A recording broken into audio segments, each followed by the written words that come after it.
ಮೈರು ma'am ನಮಸ್ತೆ. Hello. ನಮಸ್ತೆ ನಮಸ್ತೆ.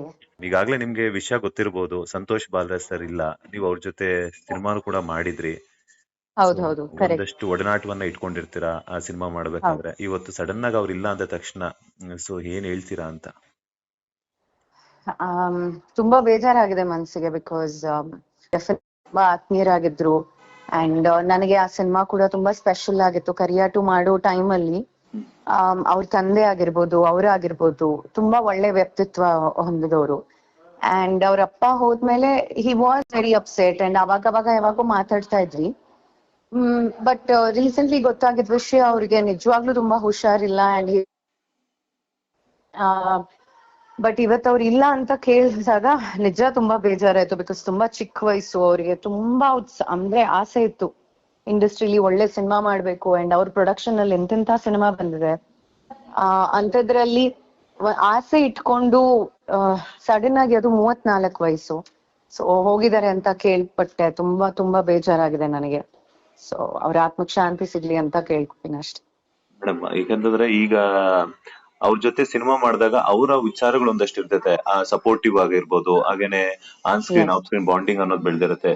ಸೊ ಅವಾಗೆಲ್ಲಾನು ಕೂಡ, ಯಾಕಂದ್ರೆ ಶೂಟಿಂಗ್ ಅಂತಂದಾಗ ಕರಿಯ ಅಂತಂದಾಗ ಒಂದು ಮಾಸ್ ಮೂವಿ ಇದು. ಸೊ ಹೆಲ್ತ್ ವಿಚಾರ ಬಂದಿರೋದ್ರಿಂದ ಅವಾಗೆಲ್ಲ ಹೆಂಗಿತ್ತು ಮೇಡಮ್? ಅವ್ರ ಹೆಲ್ತ್ ಬಗ್ಗೆ ಯಾವ ರೀತಿ ಕೇರ್ ತಗೊಂತಿದ್ರು? No, he was very fit. ಅಂದ್ರೆ his to regularly work out and ನೀಟಾಗಿ ಬಾಡಿ ಎಲ್ಲ ಮೇಂಟೈನ್ ಮಾಡಿದ್ರು. ಮೆಂಟಲ್ ಫಿಟ್ನೆಸ್ ಕೂಡ ಇತ್ತು ಅವರಿಗೆ. ಅಂಡ್ ತುಂಬಾ ಮೆಚುರಿಟಿಯಿಂದ ಇದ್ದವರು. ಅಂಡ್ ಆ ಟೈಮ್ ಅಲ್ಲಿ ಕರಿಯಾ ಮಾಡುವಾಗ ನಾನ್ ನನ್ನ ತಂದೆನ ಕಳ್ಕೊಂಡಿದ್ದೆ. ನಂಗೆ ಇನ್ನೂ ನೆನಪಿದೆ.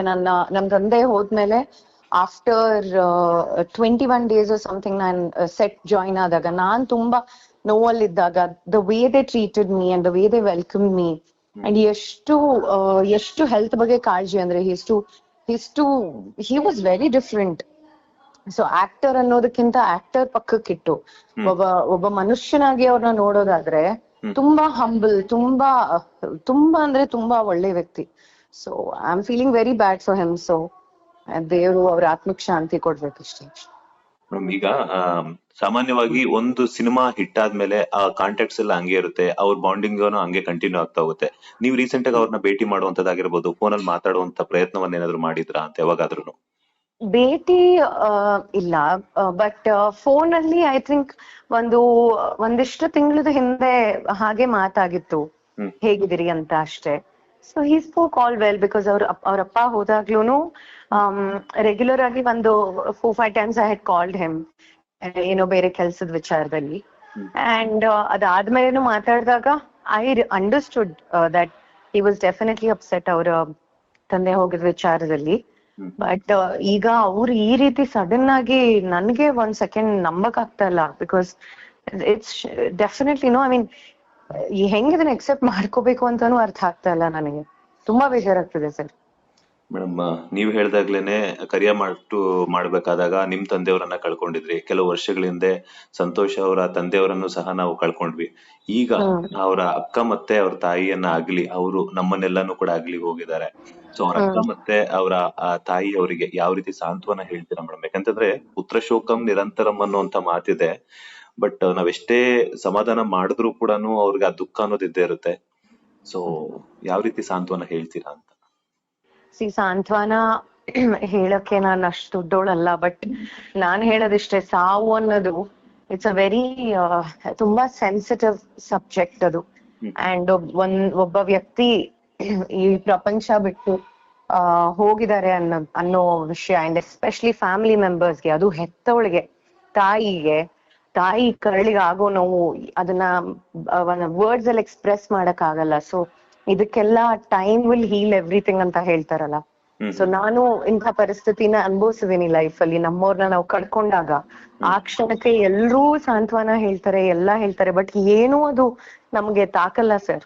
ಅಂಡ್ ಇನ್ನೊಂದ್ ಏನ್ ಹೇಳಕ್ ಇಷ್ಟಪಡ್ತೀನಿ ಅಂದ್ರೆ, ಕೋರ್ಸ್ ಈಗ ಡೆಫಿನೆಟ್ಲಿ ಈಗ ಅವ್ರೊಬ್ಬ ಪಬ್ಲಿಕ್ ಫಿಗರ್ ಆಗಿರೋದ್ರಿಂದ ನ್ಯಾಚುರಲಿ ಇರುತ್ತೆ, ಯುನೋ, ಅವ್ರ ಫ್ಯಾಮಿಲಿಗೆ ಮಾತಾಡ್ಬೇಕು ಇನ್ನೊಂದು ಮತ್ತೊಂದು. ಬಟ್ ನನ್ ಪರ್ಸನಲ್ ಎಕ್ಸ್ಪೀರಿಯನ್ಸ್ ಏನಂದ್ರೆ, ಅವ್ರನ್ನ ಅವ್ರ ಪಾಡಿಗೆ ಬಿಟ್ಬಿಡ್ಬೇಕು. ಅವ್ರಿಗೆ ತುಂಬಾ ಹಚ್ಕೊಂಡಿರೋರು ಅವ್ರ ಜೊತೆ ಇದ್ದು ಅವ್ರನ್ನ ಹೇಗ್ ನೋಡ್ಕೋಬೇಕು ನೋಡ್ತಾರೆ. ಸೊ ಸದ್ಯಕ್ಕೆ ಐ ಥಿಂಕ್ ಸಮಯನೇ ಎಲ್ಲ ಏನಂತಾರೆ ಹೀಲ್ ಮಾಡುತ್ತೆ ಖಂಡಿತ.